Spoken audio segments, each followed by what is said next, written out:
하나님의 말씀 함께 보시겠습니다. 오늘 우리에게 주신 하나님의 말씀은 데살로니가전서 5장 23절 말씀입니다. 데살로니가전서 5장 23절 말씀을 봉독하겠습니다. 평강의 하나님이 친히 너희를 온전히 거룩하게 하시고 또 너희의 온 영과 혼과 몸이 우리 주 예수 그리스도께서 강림하실 때에 흠없게 보존되기를 원하노라. 아멘. 이제 박민우 목사님께서 나오셔서 영과혼 12번째 시간, 하나님께서 사람을 영혼육으로 만든 이유, 이런 제목으로 하나님의 말씀 선포해 주시겠습니다. 반갑습니다. 열린 예배에 오신 우리 성도님들 예수님의 이름으로 환영하고 축복합니다. 오늘 데살로니가전서 5장 23절 말씀으로 영과혼 12번째 시간, 하나님께서 사람을 영혼육으로 만든 이유라는 제목으로 하나님 말씀을 나누도록 하겠습니다.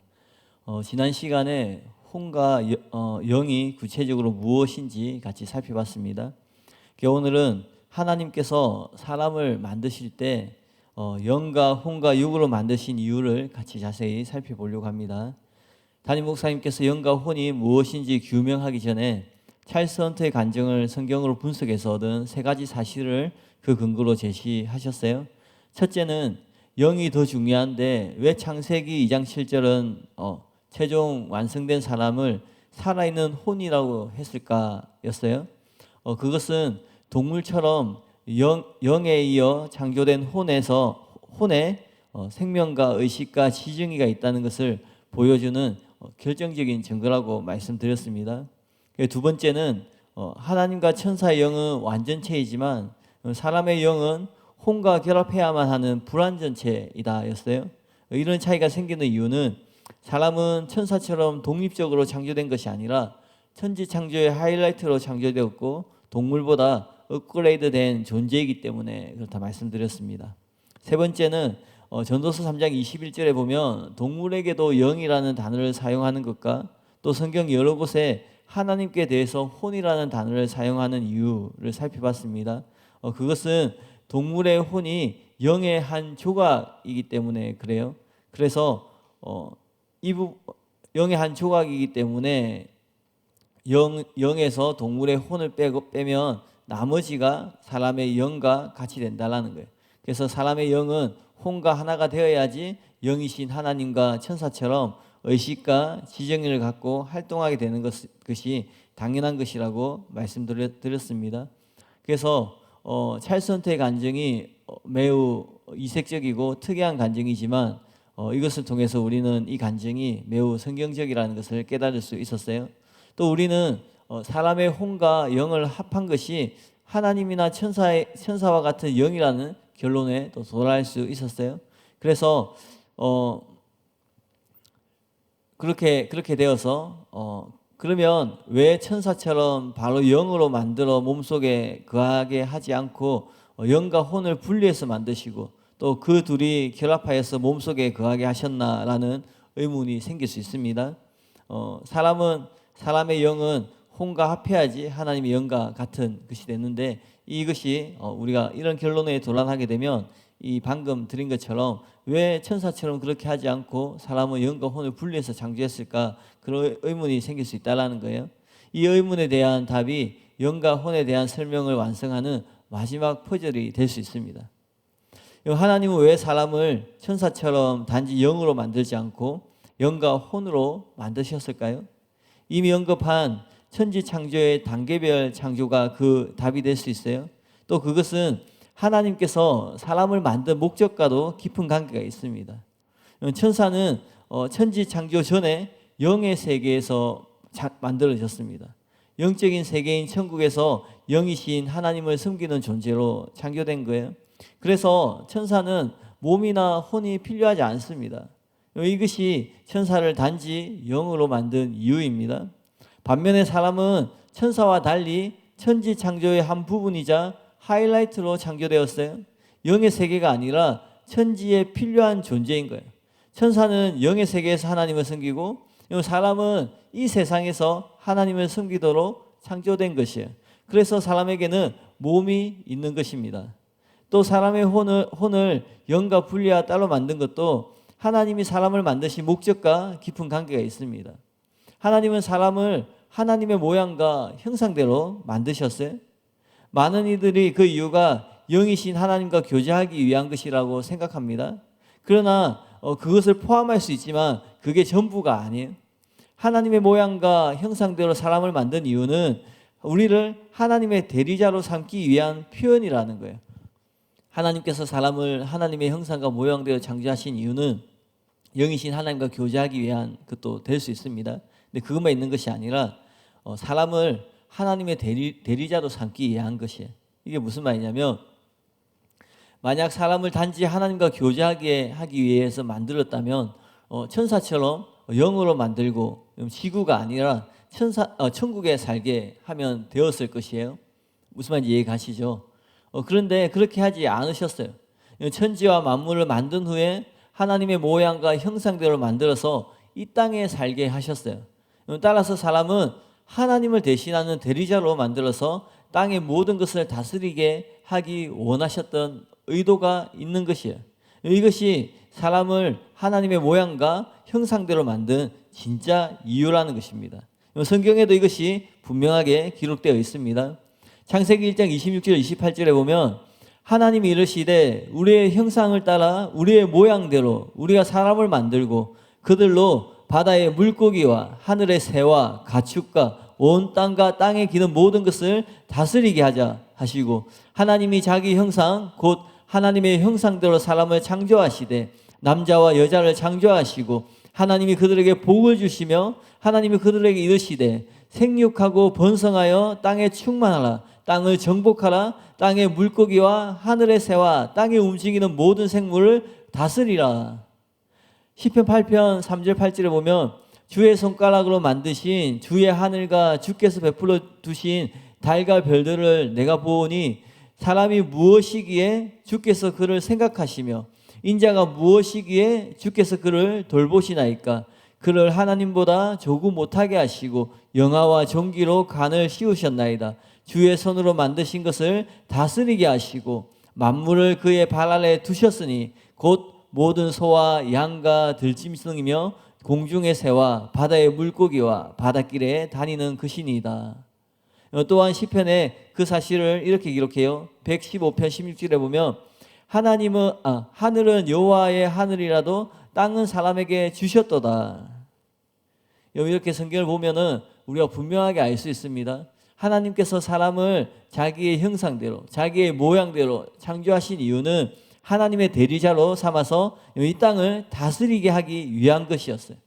즉 동물들로 하여금 사람을 하나님의 대리자로 인식하고 또 순복하게 하기 위해서 사람을 창조할 때에 하나님의 모양과 하나님의 형상대로 만드셨다는 거예요. 동물은 사람처럼 영이 없습니다. 아담처럼 하나님을 볼 수도 없어요. 그래서 동물들이 하나님을 대신하는 대리자로 사람을 인식할 수 있도록 사람의 몸이 필요한 거라는 거예요. 혼을 만드신 이유도 비슷합니다. 사람의 영으로 하나님과 교제하고 사람의 영을 하나님과 교제하고 섬기기 위해서 만드신 것처럼 사람의 혼은 동물과 소통하고 다스리게 하기 위해서 만드신 것이라는 거예요. 사람의 영은 하나님과 유사하고 혼은 동물과 유사합니다. 그래서 영으로는 하나님과 교통하고 혼으로는 동물들과 교감할 수 있게 또 동물들의 눈에도 보이게끔 사람을 몸을 가진 존재로 만드셨다는 거예요. 이것이 사람을 만들 때 천사처럼 완전체인 영으로 만들 수 있지만 천사와 달리 영과 혼과 육을 가진 존재로 만든 이유라는 거예요. 이미 말씀드린 것처럼 사람의 영과 혼을 합하면 하나님이나 천사와 같은 영이 됩니다. 그러므로 몸이 필요 없을 수도 있어요. 근데 몸을 만드신 것은 만드신 그 자체가 천사의 창조의 목적과 분명한 차이가 있다라는 거예요. 그러니까 하나님이 천사를 창조한 것과 사람을 창조한 목적이 분명히 다르다는 겁니다. 하나님을 대신해서 물질 세계, 이 세계를 다스리게 하기 위해서 사람을 만들었다는 것을 보여준다는 거예요. 사랑하는 성도 여러분, 이제 왜 사람을 천사와 달리 영과 혼과 육을 가진 존재로 이렇게 창조했는지 분명하게 이해가 되시죠? 한편 담임 목사님께서는 영과 혼을 연구하실 때 줄곧 사람이 하늘과 땅을 잇는 존재라는 느낌이 드셨어요. 그러나 이런 표현을 써도 되나 하는 그런 생각 때문에 망설이셨어요. 물론 이것은 중보적 개념을 말하는 게 아니에요. 하늘과 땅을 잇는 중보자는 예수님 한 분이세요. 그러므로 그런 뜻이 아니지만 사람은 위로 하나님과 교통하고 그리고 하나님을 섬기고 또 아래로는 동물을 돌보고 다스린다는 면에서 하늘과 통하고 또 땅과도 통하는 그런 존재라는 거예요. 그런 의미에서 사람은 하늘과 땅을 잇는 존재인 것이죠. 담임 목사님께서는 그것을 영혼육이라는 사람의 구조뿐 아니라 사람의 모습이 또 보여준다고 생각하세요. 사람은 완전히 직립보행을 합니다. 사람은 똑바로 설 수 있죠. 그러나 침팬지나 고릴라도 걸어서 서서 다니는 것처럼 보이지만 똑바로 서 있는 것이 아니에요. 구부정하게 서 있습니다. 그러나 사람은 완전히 직립하고 땅을 밟고 서 있고 또 하늘을 이고 서 있는 거예요. 하나님께서 왜 사람을 그런 모습으로 만드셨을까? 담임 목사님께서는 이 안에 하나님의 뜻이 표현되어 있다고 생각하세요. 하늘과 땅을 잇는 존재가 되라는 것이죠.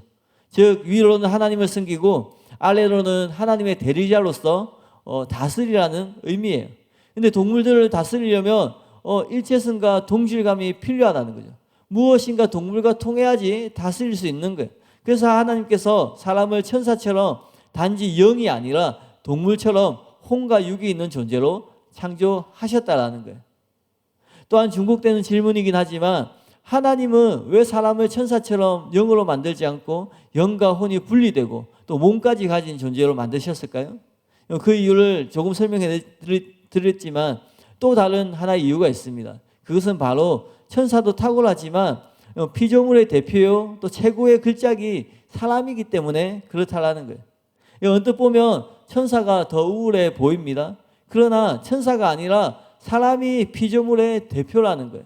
왜냐하면 사람은 하나님의 모양과 형상대로 지음을 받았고 성경에 보면 또 이렇게 기록되어 있어요. 시편 8편 5절에 보면 그를 사람을 하나님보다 조금 못하게 하시고 영광과 존귀와 관을 씌우셨나이다 라고 나오는 거예요. 하나님이 사람을 창조하셨는데 하나님보다 조금 못하다는 표현을 사용하고 있어요. 물론 조금 못한 건 아니겠죠. 예. 그런데 사람을 볼 때에 이렇게 표현하고 있는 거예요. 또한 천지를 창조할 때 사람을 제일 마지막에 창조하셨어요. 하나님이 가장 먼저 만든 것은 영들인 천사였어요. 그리고 그 다음에 천지 창조 때 몸만 있는 풀과 나무를 만들고 또 식물을 만드시고 그 다음에 혼을 가진 동물들을 만드시고 마지막으로 사람을 창조하셨어요. 근데 천지 창조를 살펴보면은 뒤로 가면 갈수록 그 창조가 더 놀랍고 더 고등한 것임을 알 수가 있습니다. 그렇기 때문에 천사 창조와 천지 창조가 분리되어 있음에도 불구하고 천지 창조가 뒤에 있고 또 그 정점에 사람이므로 하나님께서 적어도 사람을 천사보다 특별한 존재로 만드셨다고 담임 목사님은 생각하시는 거예요. 이것은 단지 추측이 아니라 몇 가지 성경에 나오는 이유를 가지고 증명할 수 있습니다. 첫 번째, 하나님은 천사가 아니라 사람을 당신의 자녀로 삼으셨고 예수님의 신부로 삼으셨고 또 하나님이 거하시는 성전으로 삼으셨다라는 거예요. 두 번째, 천국은 천사에게 맞는 영의 세계지만 하나님은 궁극적인 천국을 천사들에게 맞는 세계로 만들지 않습니다.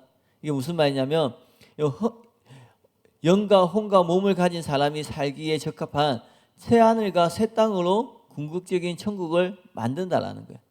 세 번째는 놀랍게도 하나님은 한 번도 범죄한 적이 없는 천사들이 아니라 타락하고 죄를 지었음에도 불구하고 구원받은 성도들과 함께 천년왕국과 새 하늘과 새 땅에서 왕노로 타신다고 말씀하세요. 넷째, 더 놀라운 것은 하나님은 삼위일체시고 한 분이세요. 그런데 영이신 하나님이 사람을 위해서 성육신하고 이 땅에 오셨어요. 예수님이 오셨어요. 그리고는 하나님의 구속사역을 감당하세요. 그리고 구속사역이 다 이루어졌어요. 그러면 영이신 하나님이 육을 안고 성육신 하셨으면 다시 영으로 회개할 수 있을 텐데 근데 예수님 그렇게 하지 않습니다. 예수님은 영과 혼과 육을 가진 사람으로 영원히 존재하신다는 거예요. 그리고 마지막에 저와 여러분도 그 예수님과 같은 모습으로 존재하게 되는 거예요. 한마디로 사람을 하나님의 모양과 형상대로 만드셨을 뿐만 아니라 하나님이 사람들과 같이 되셨다라는 거예요. 그러므로 영과 혼과 육을 갖고 있다고 열등한 것이 아니라는 거예요. 오히려 특별한 것이라는 거죠. 그렇기 때문에 천사가 아니라 사람이 하나님의 최고의 글작임을 믿으시길 바랍니다. 또한 하나님은 사람의 구조 안에 모든 피조물을 압축해서 표현해 놓으셨어요. 하나님이 창조하신 것 중에 빛과 궁창과 땅과 바다와 해, 달, 별을 빼고 나면 생명을 가진 피조물들이 있는데 이 피조물들의 특징이 뭐냐면 영과 혼과 육이 그 특징이에요. 천사는 어떤 존재예요? 천사는 영적인 존재입니다. 동물은 혼을 갖고 또 육체를 갖고 있어요. 또 식물은 어떻게 되어 있어요? 육에 해당하는 것만 가지고 있습니다. 근데 사람은 그 모든 것을 다 가지고 있어요. 영과 혼과 육이 다 있다라는 거예요. 그러니까 사람 안에다가 천사와 모든 피조물들을 압축해서 표현해 놓으신 거예요. 한 걸음 더 나아가서 사람은 천사와 모든 피조물의 요약일 뿐 아니라 새하늘과 새 땅을 미리 보여주는 설계도가 됩니다. 사람은 천사 창조와 천지 창조의 요약이고 새하늘과 새 땅의 청사진이 된다라는 거예요. 하나님의 궁극적인 계획의 설계도 같은 존재가 사람이라는 겁니다. 하나님은 만세전의 피조세계에 대한 영광스러운 계획을 갖고 계셨어요. 그리고는 사람을 만들 때 왜 천지를 창조했는지, 궁극적으로 무엇을 위해서 천지를 창조하고 사람을 만들고 계신지 사람의 구조 안에 설계도나 투시도 같이 반영시켜 놓으셨다는 거예요. 그렇다면 과연 창조주 하나님의 궁극적인 목적과 계획은 무엇이었을까요? 에베소서 1장 8절 10절에 보면 이는 그가 모든 지혜와 총명을 우리에게 넘기게 하사 그 뜻의 비밀을 우리에게 알리신 것이요 그의 기뻐하심을 따라 그리스도 안에서 때가 찬 경륜을 위하여 예정한 것이니 하늘에 있는 것이나 땅에 있는 것이나 다 그리스도 안에서 통일되게 하려 하심이라. 바로 이것이 하나님의 궁극적인 목적과 계획입니다. 바울이 하늘에 있는 것이나 땅에 있는 것이 다 그리스도 안에서 통일되게 하려 하심이라라고 말했어요. 근데 하늘에 있는 것이나 땅에 있는 것, 그 모든 것을 다른 말로 하면은 만유예요, 만유. 그러니까 만유 안에 하늘과 땅에 사는 모든 생명체가 포함되어 있는 거예요. 하나님이 창조하신 모든 게 포함되어 있는 거예요. 그런데 그 생명체는 세 가지입니다. 천사처럼 영만 있는 것이 있고 식물처럼 몸만 있는 것이 있고 또 동물처럼 혼을 갖고 있는 것이에요. 그러니까 한마디로 만유 안에 있는 생명체는 영과 혼과 육으로 표현할 수 있다는 거예요. 그런데 하나님은 사람에게 그 세 가지를 모두 주셨습니다. 즉 영과 혼과 육이 하나가 되고 완전한 조화를 이루며 살아가게 하셨어요. 이것이 하나님의 궁극적인 계획을 보여주는 것이라는 거예요. 하나님의 궁극적인 목적은 영과 혼과 육의 완전한 조화입니다. 하나님은 사람의 영과 혼과 육이 하나 되어서 한 사람으로 존재하듯이 모든 피조물이 그리스도 안에서 하나가 되고 완전한 조화와 질서 가운데 존재하기를 원하신다는 거예요. 근데 실제로 타락 전에 에덴 동산이 그런 곳이었어요. 그런데 타락으로 인해서 그것이 파괴되어 버렸다는 거죠. 그러나 새하늘과 새 땅에서 다시 완벽하게 회복이 될 것이라는 거예요. 새하늘과 새 땅은 그리스도 안에서 영과 혼과 육, 즉 모든 영적인 존재, 모든 혼적인 존재, 육적인 존재가 완벽하게 조화를 이루고 평화롭고 사랑하며 살아가는 완벽하고 영광스러운 세계가 될 것이에요. 먼저 하나님은 사람들이 궁극적인 구원을 받아 타락하기 전처럼 영과 혼과 육이 완전한 조화를 이루게 하실 것이에요. 사람을 하나님의 모양과 형상대로 지음받은 존재로 온전히 회복시킬 것입니다. 그 다음으로 천지 만물을 온전케 하실 것이에요. 하나님은 처음 하늘과 처음 땅을 만드셨을 뿐 아니라 새 하늘과 새 땅을 만드실 것이에요. 그런데 태초에 하나님이 천지를 창조하실 때 하늘과 땅만 만드셨나요? 그렇지 않습니다. 천지뿐만 아니라 그 안에 살고 있는 만물을 함께 만드셨어요. 이와 마찬가지로 하나님은 새 하늘과 새 땅을 만드실 때 새 하늘과 새 땅만 만드는 것이 아니라 그 안에 함께 살아갈 모든 만물을 다 다시 만드실 것이라는 거예요. 바울의 표현을 빌리면 하나님은 모든 피조물이 영광의 자유에 이르게 하실 것이라는 거죠. 로마서 8장에서 바울은 자연 만물이 썩어짐의 종노릇한 데에서 해방된다고 말하고 있습니다. 그러나 전도서에 보면은 동물은 죽으면 사라지는 존재라고 말해요. 그러므로 이것은 그들 자신이 아니라 새하늘과 새 땅을 위해서 다시 만들 피조물에 대해서 말하고 있다는 거예요. 그러니까 어떤 분들은 그러나 계시록 21장 5절에 보면 보좌에 앉으신 이가 이르시되 보라 내가 만물을 새롭게 하노라 라고 기록되어 있지 않습니까? 그러므로 다시 창조하는 것이 아니라 사람의 몸이 영화되듯이 만물도 영화롭게 되지 않을까요? 라고 질문할 수 있을 것이에요. 그러나 이 구절에서 하노라라는 이 단어의 원어가 포이에노이라는 단어예요. 근데 이 뜻이 뭐냐면 만들다, 창조하다, 행하다라는 뜻이에요. 그렇기 때문에 요한계시록 21장 5절을 공동번역은 이렇게 기록하고 있어요. 그때에 옥자에 앉으신 분이 보아라 내가 모든 것을 새롭게 만든다. 헬라어 직역 성경도 이렇게 번역합니다. 보라 내가 모든 것을 새롭게 만든다. 이게 무슨 말이에요? 새롭게 하는 것이 아니라 새롭게 만들 것이라고 성경은 말하고 있는 거죠. 그럼 지금 있는 동식물과 새하늘과 새 땅을 위해서 새로 만드실 동식물의 차이는 무엇일까요? 아주 간단해요. 사람의 자연적인 몸과 영화롭게 된 몸의 차이와 똑같습니다. 사람의 몸은 처음 하늘과 처음 땅에 적합해요. 지금 저와 여러분의 몸은 이 땅, 이 세상을 살아가기에 적합한 몸입니다. 그런데 우리가 예수님이 다시 오시면 우리가 영화롭게 됩니다. 영화된 몸은 새하늘과 새 땅에 적합한 몸이 된다라는 거예요. 그런데 새하늘과 새 땅이 무엇이에요? 몸이 영화가 되는 것처럼 하늘과 땅이 영화가 된 것이 새하늘과 새 땅이에요. 새하늘과 새 땅에서 살 동식물도 마찬가지입니다. 영화가 된 것과 같은 동식물로 새로 지음 받은 것이에요. 그렇기 때문에 부활한 몸처럼 썩어짐의 종로를 하지 않고 완전한 자유를 누리게 된 만물이 된다라는 것이에요. 하나님은 영이시지만 창조주로서 영과 혼과 육이 완전히 하나 된 이 세계를 원하세요. 그래서 이 새하늘과 새 땅을 영이신 하나님 혹은 천사 아니면 혼을 가진 동물들, 몸에 해당되는 것들만 있는 식물들, 그리고 영, 혼, 육을 다 가진 사람이 예수님 안에서 온전히 하나가 되는 것처럼 그 새하늘과 새 땅에서 완전한 조화와 평화를 이루는 세계로 만들 계획을 가지고 계신다라는 거예요. 제가 방금 말씀드린 거 이해가시나요? 하나님께서 천지를 창조하실 때 하나님께 분명한 계획이 있었습니다. 사람을 창조하실 때. 그리고는 그 사람을 창조하고 난 뒤에 천지를 창조할 때도 하나님 보기 좋았더라. 마지막에 사람을 창조하기 난 뒤에는 힘이 좋았더라. 왜냐하면 하나님은 영과 혼과 육의 완벽한 조화를 이루는 세상을 창조한 거예요. 근데 죄로 말미암아 그 창조 질서가 깨진 거예요. 근데 하나님이 그것을 회복하세요.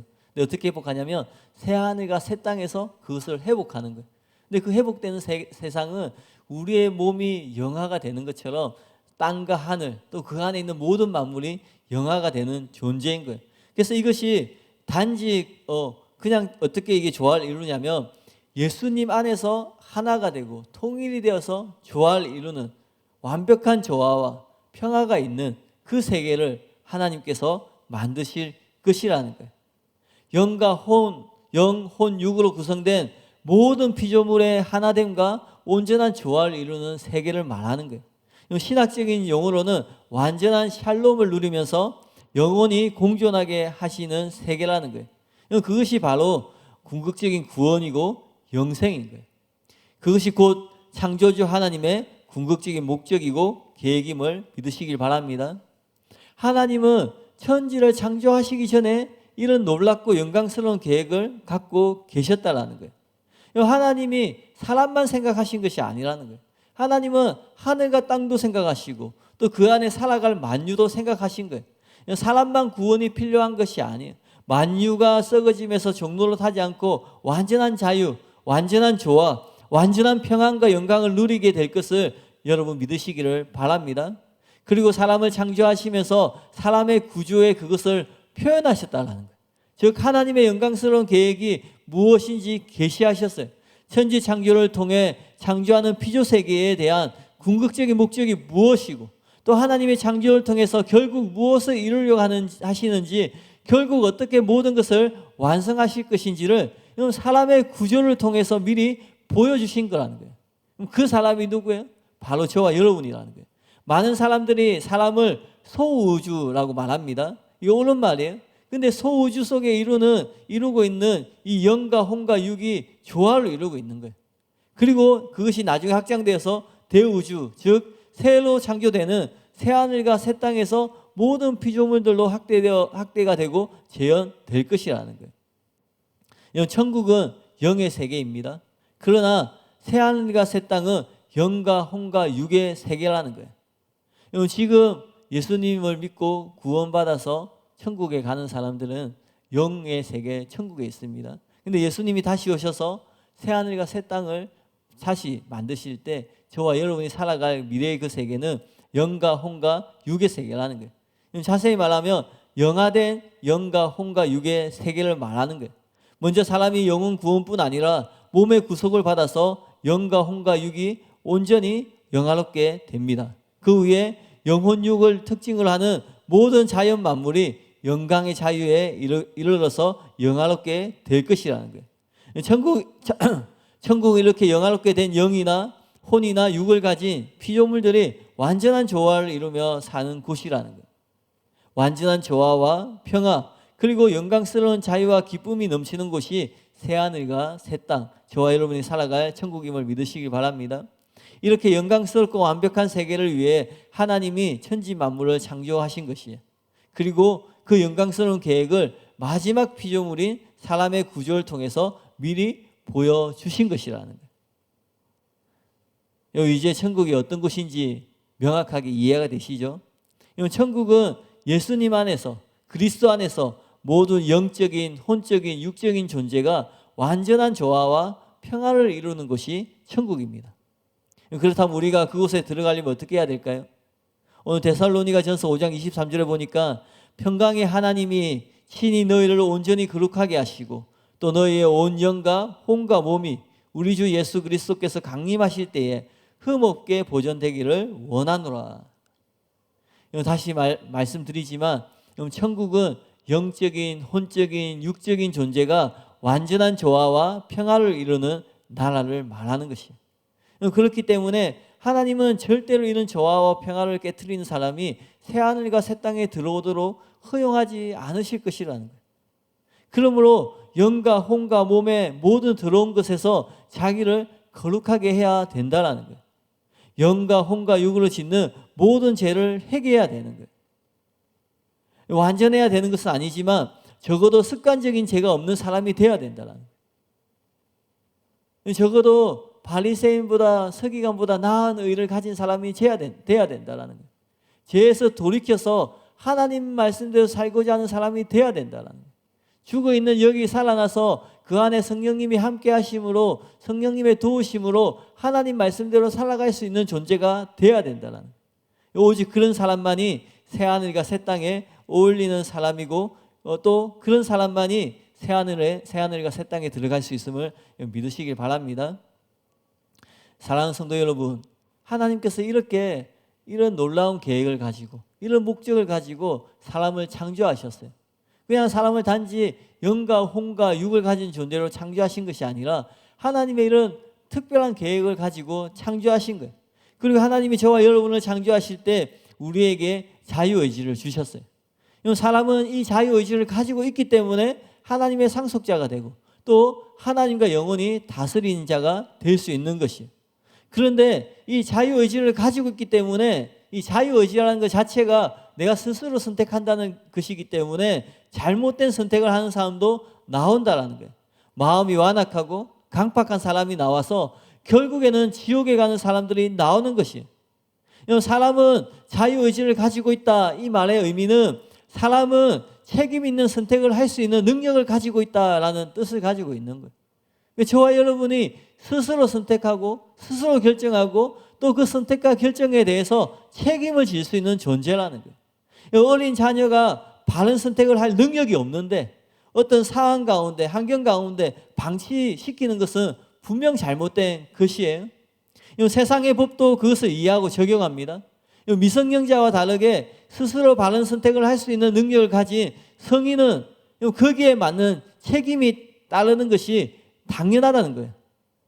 근데 하나님은 저와 여러분을 그런 존재, 책임질 수 있는 존재, 즉 자유의지가 있는 존재로 창조하신 거예요. 하나님께서 저와 여러분을 창조하실 때 하나님의 형상대로 창조하세요. 그리고 영을 주시고 혼을 주시고 또 이성을 주시고 양심을 주셨어요. 또한 하나님은 선지자와 사도를 보내셔서 말씀도 주셨어요. 또 하나님은 성령님을 보내셔서 우리를 도와주십니다. 그렇기 때문에 구원을 포함해서 자기 삶의 어떤 결과에 대해서도 하나님께 책임을 물을 수 없다라는 거예요. 내가 스스로 결정하고 내가 스스로 선택한 것이기 때문에 그 결과에 대해서 내가 책임을 져야지 그것을 하나님께 책임을 물을 수 없다라는 거예요. 하나님께서 천국과 지옥을 만드신 이유도 누군가를 지옥에 가기 위해서 만든 것이 아니라는 거예요. 지옥에 보내기 위한 목적으로 만드신 게 아니에요. 하나님의 선한 의도가 있습니다. 앞에 말씀드린 것처럼 하나님은 혼과 육과 영이 온전히 조화를 이루는 그 창조 세계를 만드셨어요. 하나님은 보시기에 좋은 세계를 만드셨어요. 심히 보기 좋게 사람을 창조했습니다. 그 사람 안에 영과 혼과 육을 두심으로 그 영과 혼과 육이 온전한 조화를 이루는 그런 존재로 창조하셨어요. 그러니까 하나님의 창조에는 선한 의도가 있는 것이지 다른 것이 없다라는 거예요. 그러니까 세상에 있는 불의와 지옥과 여러 가지 그런 것에 대해서 하나님의 선한 의도와 무관한 것이라는 거예요. 그래도 어떤 사람이 이렇게 말해요. 사랑의 하나님이시라고 하면서 지옥이 존재하는 것은 너무한 게 아닌가. 지옥이 존재하더라도 어느 정도 형벌을 받으면 용서를 해줘야지 어떻게 영원한 벌 가운데 머물게 하는가. 그렇게 얘기해요. 근데 이것은 지옥의 존재뿐만 아니라 그 반대로 있는 천국의 존재에 대해서 간과하는 편협된 생각이라는 거예요. 하나님이 우리를 천국으로 인도하길 원하세요. 근데 어떻게 천국에 갈 수 있나요? 우리가 천국에 갈 만한 자격이 있나요? 하나님께서 저와 여러분을 천국으로 인도하기 위해서, 저와 여러분을 구원하기 위해서 하나님의 궁극적인 계획, 새하늘과 새 땅에서 영과 혼과 육이 완전한 조화를 이루는 완전한 자유와 완전한 평화와 완전한 영광이 있는 그 세계 가운데에서 함께 다스리길 원하시는 하나님께서 그것을 이루기 위해서 하나님이 어떤 대가를 지불하셨어요. 우리가 그 새하늘과 새 땅에 들어가지 못하는 이유는 단 하나입니다. 죄 때문입니다. 근데 그 죄를 해결하기 위해서 하나님이 어떤 대가를 지불하셨어요. 공의로운 하나님께서 그 죄를 어떻게 보는지, 이 죄가 얼마나 무서운 것인지 사람은 그 양심이 어두워서, 그 이성이 어두워서, 눈이 어두워서 그 죄를 심상히 여기지 않는다는 거예요. 사람들이 착각하는 게 있어요. 어떤 게 있냐면 착한 사람과 의로운 사람을 착각합니다. 사람들이 어떤 사람을 착하다고 할 때는 그 사람은 다른 사람과 비교했을 때 상대적으로 착한 것을 말하는 것이에요. 사람이 악하다고 할 때도 마찬가지예요. 그런데 저와 여러분이 이 땅의 삶을 마치고 하나님의 심판대 앞에 서게 될 것인데, 근데 그때 그 기준은 내가 누구보다 착했느냐, 누구보다 악했느냐 하는 것이 기준이 안 된다는 거예요. 그 심판대의 기준은 오직 하나님 말씀입니다. 그래서 의의 기준, 의인의 기준은 하나님 말씀이라는 거예요. 근데 하나님 말씀 뭐라고 얘기하냐면 의인은 없나니 하나도 없다. 모든 사람이 죄인이라고 얘기해요. 아담의 범죄로 말미암아 원죄를 안고 태어나는 거예요. 또 살아가면서 죄를 짓는 거예요. 근데 또 어떤 사람이 그렇게 얘기해요. 그래, 내가 짓는 죄는 내가 지으니까 알겠다. 근데 나는 아담이 죄를 지을 때 그 자리에 있었던 것도 아니고, 그죠? 그게 나와 무슨 상관이 있다고?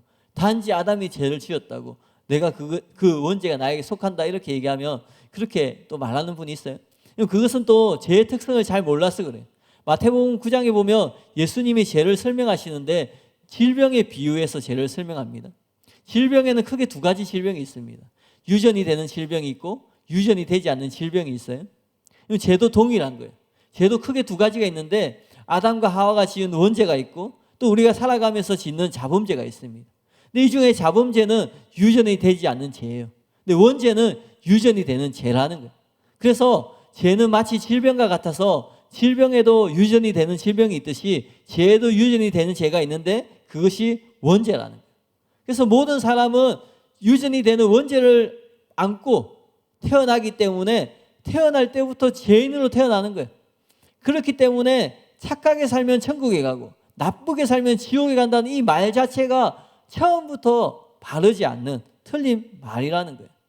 사랑하는 성도 여러분, 여러분 성철 스님 아세요? 불교의 대가라는 성철 스님 아세요? 여러분, 제가 심히 고민이 되는데 제가 양육반을 할 때는 편하게 얘기하는데, 왜냐하면 이 지금부터 말하는 것은 이제 유튜브에 이제 영원토록 새겨질 것이기 때문에. 제가 고등학교 때 교회를 처음 갔습니다.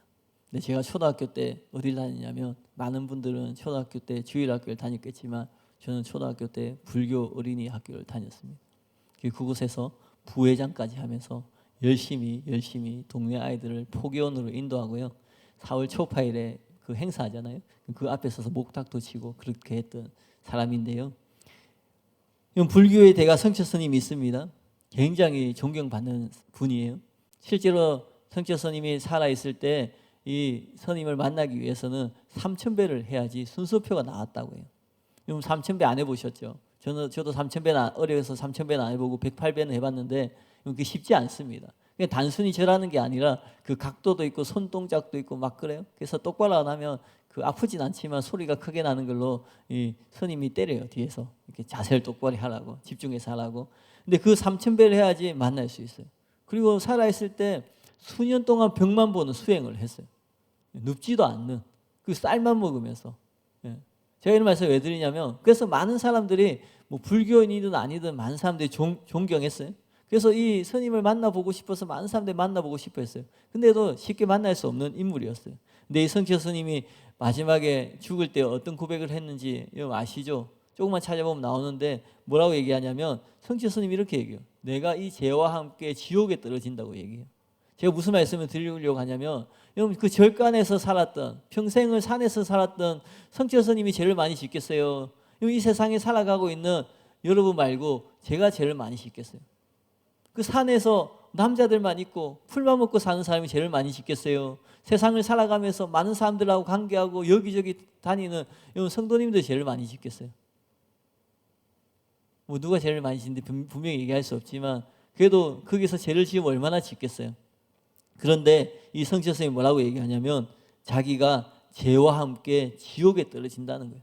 제가 말씀드리고자 하는 건 무엇이냐면, 평생을 수행해도, 평생을 선을 닦고 평생을 도를 닦아도 결국 해결하지 못하는 죄가 있는데 그게 뭐냐면 원죄라는 거예요. 평생을 살아가면서 결국은 그것을 해결하지 못하고 죽는 것이 사람이라는 존재라는 거예요. 그래서 원죄는 우리가 스스로 해결할 수 없는 거예요. 그렇기 때문에 우리는 분명히 죄인이 맞는 거예요. 근데 우리가 죄인이라는 게 왜 문제가 되냐면, 이 죄의 결과가 있는데 그것이 사망이에요. 로마서 6장 23절에 보면 죄의 삭은 사망이에요. 야고보서 1장 15절에 보면 욕심이 잉태한 자 죄를 낳고 죄가 장성한 즉 사망을 낳느니라 라고 나와요. 이게 죄의 결과가 사망인 거예요. 근데 이 사망에 대한 세 가지 개념이 성경에 나오는데, 첫 번째는 영적인 죽음입니다. 창세기 2장 17절에 보면 선악을 알게 하는 나무 열매는 먹지 말라. 네가 먹는 날에는 반드시 죽으리라. 하나님이 아담에게 말씀하세요. 아담이 선악과를 따먹었습니다. 죽었어요? 안 죽었어요? 아담이 선악과를 따먹자마자 백설공주처럼 쓰러졌나요? 그렇지 않습니다. 인간이 반드시 죽으리라 그러면 하나님 말씀이 틀린 건가요? 그렇지 않습니다. 그 순간 죽었습니다. 무엇이 죽었어요? 영이 죽었다라는 거예요. 영이 죽었다라는 것은 생명의 근원 되시는 하나님과 단절되는 것을 의미해요. 이곳에는 없지만 본당에 보면 꽃꽂이가 되어 있어요. 활짝 펴 있잖아요. 그 꽃은 살아 있어요? 죽어 있어요? 죽어 있나요? 살아 있나요? 그 아이들은 다음 주에 볼 수 없습니다. 이번 주 지나면 시들어 버리는 거예요. 왜 그래요? 그것은 줄기가 끊어져 있기 때문에 그렇다라는 거예요. 그러니까 아담이 죄를 짓는 순간 그 영이 죽었다라는 거예요. 영이 죽었기 때문에 육체의 죽음이 따라온 것이에요. 그래서 단지 숨 쉬고 있다고 이건 단지 내가 호흡하고 있다고 살아있는 존재가 아니라는 거예요. 영적인 죽은 존재라는 거예요. 영적으로 죽었기 때문에 따라오는 것이 두 번째 죽음인데 육체의 죽음입니다. 이것이 보통 사람들을 일컫는 말이에요. 그래서 창세기 3장 19절을 보면 너는 흙이니 흙으로 돌아갈 것이다 라고 말해요. 육체의 죽음은 영과 육을 분리시킵니다. 영은 하나님께로, 육체는 흙으로 돌아가게 만들어요. 근데 중요한 것은 여기서 끝나는 것이 아니라 세 번째 죽음이 나와요. 그게 뭐냐면 둘째 사망입니다. 이것이 바로 성경이 말하는 죽음인 거예요. 육체의 죽음이 영과 육을 분리시켜서 육은 흙으로 돌아가게 하고 영은 하나님 심판대 앞으로 보내는데 거기에서 둘째 사망을 맞이하는 거예요. 요한계시록 20장 14절에 보면 사망과 음부도 불못에 던져지니 이것은 둘째 사망 곧 불못이다 라고 말해요. 따라서 육체의 죽음이 끝이 아니라는 거예요. 모든 사람들이 육체의 죽음을 두려워합니다. 그러나 진짜 두려워해야 되는 것은 육체의 죽음이 아니라 그 이후에 있는 둘째 사망이라는 거예요. 예수님이 마태복음 10장 28절에 말씀하세요. 몸은 죽여도 영혼은 능히 죽이지 못하는 자들을 두려워하지 말고 오직 몸과 영혼을 능히 지옥에 멸하실 수 있는 이를 두려워하라 라고 말씀하세요.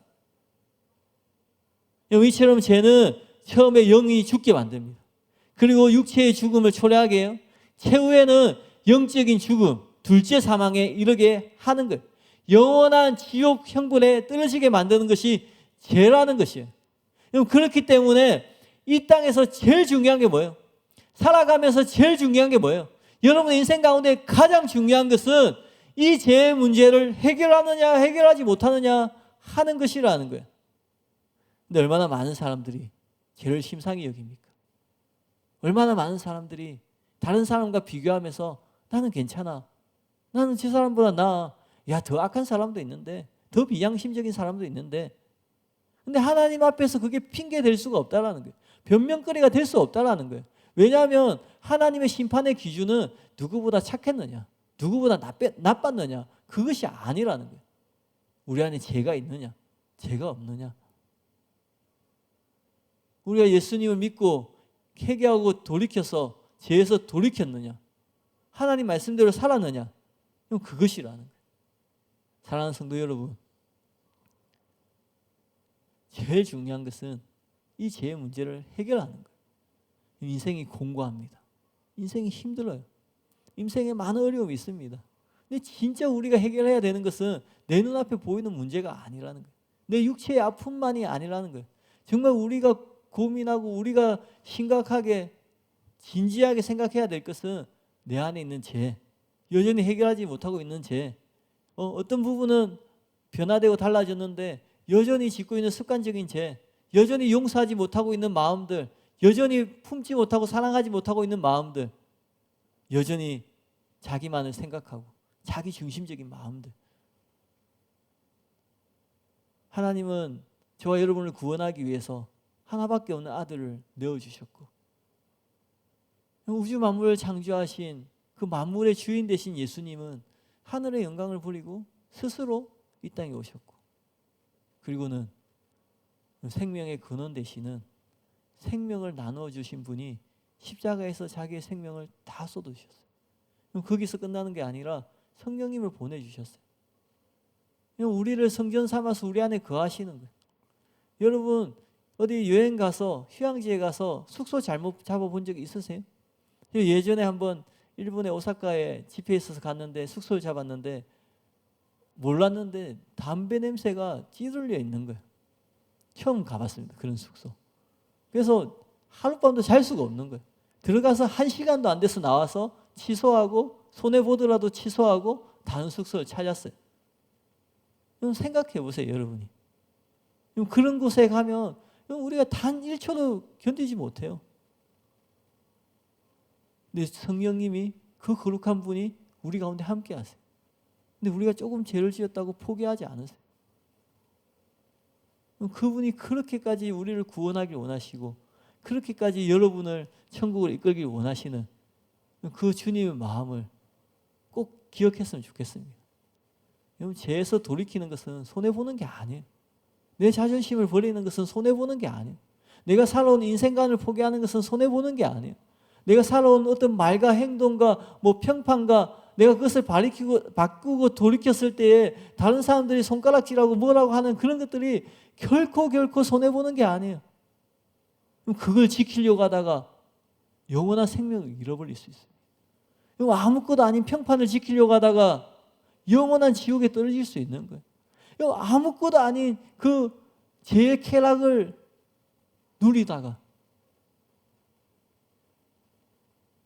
영원한 지옥 형벌에 떨어질 수 있는 거예요. 그럼 진짜 신앙은 아무것도 아니에요. 육체의 정욕도 젊었을 때, 혈기왕성할 때, 이생의 자랑도 무엇이든 그 순간에는 그게 커 보이고 굉장해 보이지만 시간이 지나면 아무것도 아닌 거예요. 내가 당장 눈앞에 보이는 것을 희생하고 양보한다고 생각될 때 생각하셔야 돼요. 더 좋은 것이 있다는 것을. 모세는 어떻게 애굽의 왕자가 되는 자리를 포기할 수 있었어요? 하나님의 백성들과 함께 고난받는 것이 애굽의 모든 보화보다 더 큰 재물로 여겼기 때문이라고 히브리서에 말하고 있어요. 근데 그 더 큰 재물이 뭐냐면 하나님이 주시는 상이라는 거예요. 제가 종종 그런 말을 하는데 예수님 말씀하세요. 예수님으로 말미암아 핍박당하고 박해당하고 조롱당하고 멸시당하고 뭐 손해보고 그럴 때 예수님 뭐라고 얘기하세요? 잘 참아야 된다. 조금만 참아야 된다. 그렇게 얘기하세요? 그러지 않아요? 예수님 말씀하세요. 기뻐하라고 말씀하세요. 근데 왜 기뻐하라고 말씀하세요? 너희의 상이 큼이라고 말씀하는 거예요. 실제로 그런 거예요. 실제로 여러분이 어떤 시간에 힘든 시간을 보내는데 쉬운 일이 있고 힘든 일이 있어요. 얘는 1시간 동안 하는데 10,000원밖에 못 벌어요. 얘는 1시간 동안 힘들지만 100만 원을 벌 수 있어요. 그럼 무엇을 선택하겠어요, 형제님? 저는 이게 무슨 이유냐가 중요하긴 하지만 죄를 짓는 게 아니라면 1시간만 버티고 100만 원을 벌 수 있다면 이거 선택하지 않겠어요? 근데 어떻게 1시간을 버틸 수 있어요? 100만 원 받을 것을 생각하니까 버틸 수 있는 거잖아요. 예수님 그거 말씀하시는 거예요. 우리가 세상 가운데 살아가면서 예수님 말씀하세요. 왼밤을 맞으면 오른밤을 대라. 왼밤을 맞았어요. 그리고는 주먹을 쥐고 싶었는데 주먹 쥐는 거 참고 예수님 말씀대로 오른밤을 댔어요. 그리고는 그렇게 했을 때 앞에 있는 사람이 아니 어떻게 왼밤을 맞고 오른밤을 댈 수 있습니까? 야 당신은 진짜 그리스도인이시군요. 그렇게 하는 게 아니라 오른밤을 대니까 오른밤을 또 때려버려요. 그죠? 예수님 안 믿는 게 무슨 벼슬이라고. 교회 안 나오는 게 무슨 벼슬이라고. 교회 한번 나오게 만들기 위해서 예수님 전하기 위해서 우리가 희생하고 그렇게 할 때 그것을 이용하는 사람도 분명히 있어요. 근데 그때 예수님 뭐라고 말씀하세요? 기뻐하라고 얘기하세요. 오른밤을 맞는 순간 핸드폰 안 들고 왔는데 띵동 하더니 여러분 통장에 돈 입금되면 알림 오죠? 안 오시나요? 네. 띵동 하더니 박민우 천국 계좌에 1,000만 원이 입금되었습니다. 그러면 오른밤 맞은 것이 손해 본 것이라고 느낄까요? 근데 실제로 그렇다라는 거예요. 우리가 눈에 보이지 않지만 실제로 그렇게 상이 쌓이는 거예요. 그러니까 여러분 희생하는 게 아니에요. 손해 보는 게 아니에요. 죄를 돌이키는 게 그게 자존심 상하고 막 그런 게 아니에요. 아무것도 아닌 그것을 지키려고 하다가 아무것도 아닌 그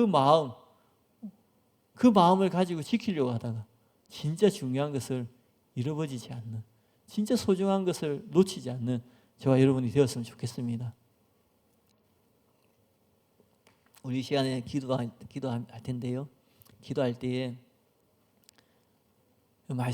들은 말씀을 생각하면서 하나님께서는 저와 여러분이 온전한 자가 되기를 원해요. 사도 바울이 말하고 있습니다. 너희가 흠 없는 자가 되어라. 근데 그게 뭐냐면 영과 혼과 육에 흠 없이 보존되기를 원한다고 말씀하세요. 그럼 그것은 가능하니까 얘기를 하는 거예요. 불가능한데 해봐라 하는 것이 아니라 실제로 가능하니까. 그리고 그런 사람이 새하늘과 새 땅에서 하나님과 영원토록 왕노릇하면서 다스리는 자가 될 수 있으니까. 우리 시간에 기도할 때 회개하는 시간을 가졌으면 좋겠습니다. 여러분 이 땅 가운데 지난 시간을 돌아보시면서 여러분의 삶을 돌아보시면서 아직 회개하지 못한 영역이 있습니까? 아직도 회개하지 못한 마음들이 있습니까? 아직도 내가 붙잡고 있는 어떤 죄의 습성들, 아니면은 아직도 용서하지 못하고 있는 마음들, 내려놓지 못한 마음들, 사랑하지 못하는 마음들, 내가 다른 사람을 다 이해하고 용서하는데 누구는 용서하지 못하는, 혹 그분이 부모님은 아니신지, 혹 그분이 배우자는 아닌지, 혹 그 사람이 나의 정말 친한 친구였던 사람, 나의 절친이었던 사람, 정말 나의 뒤통수를 치고 나의 삶에 정말 뼈아픈 상처를 주었던 사람, 주님이 아세요. 어떤 상처가 있는지 어떤 아픔인지 아세요. 그래서 주님이 강요하지 않는 거예요. 그래서 주님이 여러분 기도하는데 찾아와서 야 빨리 용서해, 그러지 않으세요. 예전에 한참 예언 훈련할 때 어떤 분이 그런 환상을 보는 걸 보여주셨는데 그런 얘기 하시더라고요. 주님이 지금 성도님 가슴에 있는, 심장에 있는 가시를 이렇게 제거하고 있는데 너무너무 조심스럽게 제거하고 계시다. 이게 조금만 건드려도 아파하니까 이 아프지 않도록 하나하나 뽑는데 정말 하나님이 그 하나하나 제거하기 위해서 얼마나 신중하게 그걸 제거하고 있는지 모르겠다. 그런 말씀을 듣는데 저의 예언이 아닌데 그 말 듣는데 내 마음이 너무나 공명이 되는 거예요. 하나님이 나를 얼마나 어떻게 다루시는지, 하나님이 우리를 어떻게 사랑하시고 어떻게 다루시는지 느껴지는 거예요. 하나님 실제로 그런 분이세요. 그 하나님 앞에 우리가 바르게 반응해야 됩니다. 상처가 있을 수 있습니다. 아픔이 있을 수 있습니다. 왜 없겠어요? 세상 살아가는데. 근데 주님이 다 아세요. 근데 하나님이 그걸 제거하기를 원하시는 거예요. 하나님께 도와달라고 하시면 돼요.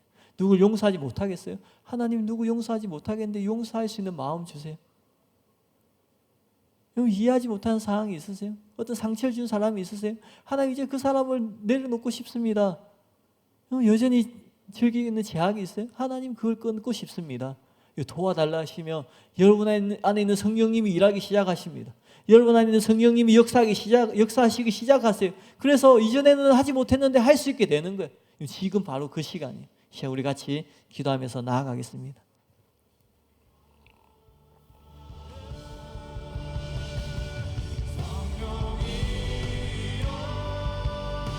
하나님 이 시간에 충만하게 임하여 주시옵소서. 성령님 이 시간에 충만하게 임하여 주시옵소서. 하나님 제가 이렇게 말하고 있지만 하나님 내가 얼마나 죄를 심상히 여기고 있습니다. 하나님 얼마나 많이 타협하며 하나님 적당하게 하나님 어떤 타협점을 찾고는 있지 않습니까? 예수님 십자가 가운데 그 모든 피와 그 모든 물을 쏟아주셨는데 예수님은 아무런 타협 없이 그 모든 것을 쏟아주셨는데 공의의 하나님은 하나밖에 없는 아들을 내어주실 때에 내 아들이니까 나의 사랑하는 아들이니까 그런 것이 아니라 그 죄를 해결하기 위하여서 그 죄와 타협하지 않고 온전한 희생을 대가를 지불하셨는데 하나님 나는 타협하고 있습니다. 하나님 나는 적당히 하나님 세상도 누리고 또 하나님 교회 안에서 주는 혜택도 받고 있습니다. 성령님이 시간에 충만하게 임하여 주시옵소서. 하나님이 죄를 어떻게 보시는지, 하나님 죄가 어떤 것인지, 하나님 죄가 결국 나를 어떻게 만들 것인지, 이 죄의 올무가 결국 어떤 결과를 만들어낼 것인지 하나님 내가 살아있을 때 깨달을 수 있도록 하나님 내가 이 시간에 그것을 깨달을 수 있도록 은혜를 부어주시옵소서. 하나님 내 안에 죄를 심상히 여기는 마음이 있습니까?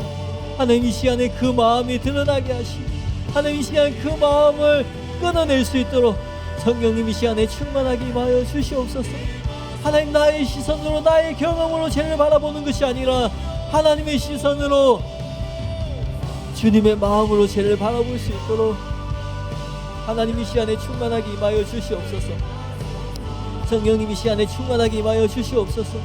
이 죄가 얼마나 무서운 것인지 공의의 하나님이 죄를 어떻게 보시는지 하나님 우리가 그리스도의 심판대 앞에 섰을 때 최후의 심판대 앞에 섰을 때에 하나님 다른 사람보다 의로운가 다른 사람보다 착하냐 다른 사람보다 악하냐 그것이 아니라 하나님 말씀대로 하나님 우리의 삶을 통하여서 심판을 받게 될 것인데 하나님 그 앞에 절대로 우리가 변명할 수 없고 핑계댈 수 없을 것인데 하나님 하나님께서 우리를 보실 때 모른다고 하실 때 나와 상관없다고 선포하실 때 주님이 나를 알지 못한다고 말씀하시는 그 순간 하나님 그 절망적인 순간 하나님 우리가 어떻게 그것을 감당하려고 하나님 우리가 어떻게 그것을 하나님 인정하고 받아들이려고 하나님 이 땅 가운데 살아갈 때에 죄를 심상히 여기며 하나님 적당히 타협하고 있습니다.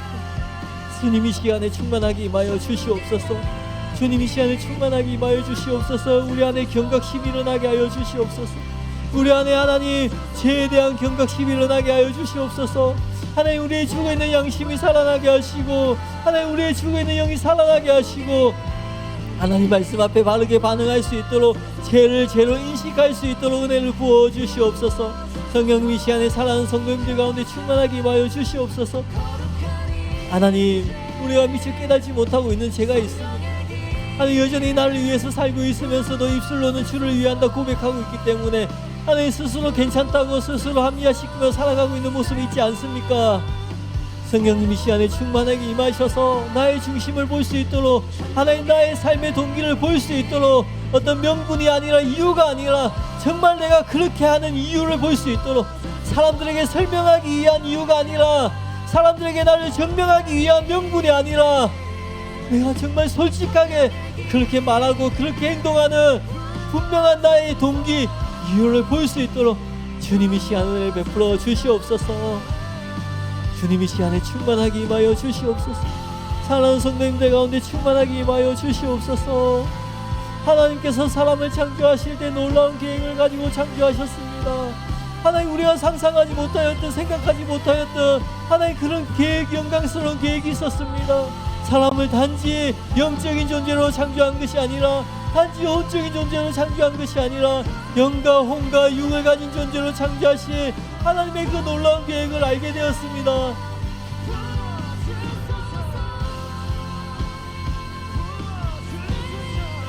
하나님 사랑하는 성도님들이 어떤 존재인지, 하나님이 어떻게 창조하신 존재인지, 하나님이 얼마나 귀하게 여기시며 하나님 앞에 얼마나 존귀한 자인지 깨달을 수 있도록 은혜를 베풀어 주시고, 하나님 세상 가운데 살아갈 때에 하나님의 자녀로서 하나님께서 맡겨주신 그 삶의 영역 가운데 하나님 나의 뜻을 이루고 나의 계획을 이루는 것이 아니라 하나님의 뜻을 이루고 하나님의 계획을 이루고 하나님의 공의를 이루고 하나님의 사랑을 이루는 귀한 성도님들 될 수 있도록 주님 역사해 주시고, 주님 함께해 주시고, 주님 축복하여 주시옵소서.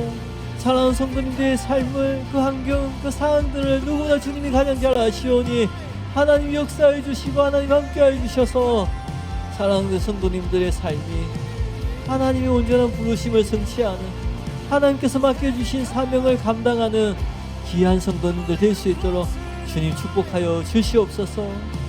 사랑하는 교회 가운데 함께하신 주님을 찬양합니다. 사랑하는 교회 모든 사역과 모든 섬김을 통하여서 하나님 홀로 높임 받으시고 주님 홀로 영광을 받으시옵소서. 사랑하는 교회에 있는 모든 성도님들, 담임 목사님과 김옥경 부담임 목사님과 진성원 수석부 목사님과 모든 목회자분들, 모든 성도님들, 아프리카에 있는 모든 성도님들, 그 모든 가정들을 예수님의 이름으로 축복합니다. 귀한 교회로 불러주셨고 귀한 말씀을 듣게 하셨사오니 말씀대로 살 수 있는 은혜를 부어주시고 말씀 안에서 자신을 볼 수 있도록, 자신의 죄를 볼 수 있도록, 자신의 그 마음의 중심을 볼 수 있도록, 또한 하나님께서 어떻게 만드셨는지, 하나님께서 어떻게 보고 계시는지 나의 상황 관계 가운데 나의 시선이 아니라 하나님의 시선으로 볼 수 있도록, 나의 사랑하는 가족들, 나의 부모님, 배우자, 자녀들, 형제, 자매들, 나의 친구들, 나의 지인들도 하나님 나의 시선이 아니라 하나님의 시선으로 볼 수 있도록 주님 은혜를 베풀어 주시옵소서. 놀라운 일을 행하시는 주님을 찬양합니다. 하나님 남은 2022년 가운데에도 주님의 놀라운 뜻과 계획들이 이루어지는 한 해가 될 수 있도록 주님 축복하여 주시옵소서.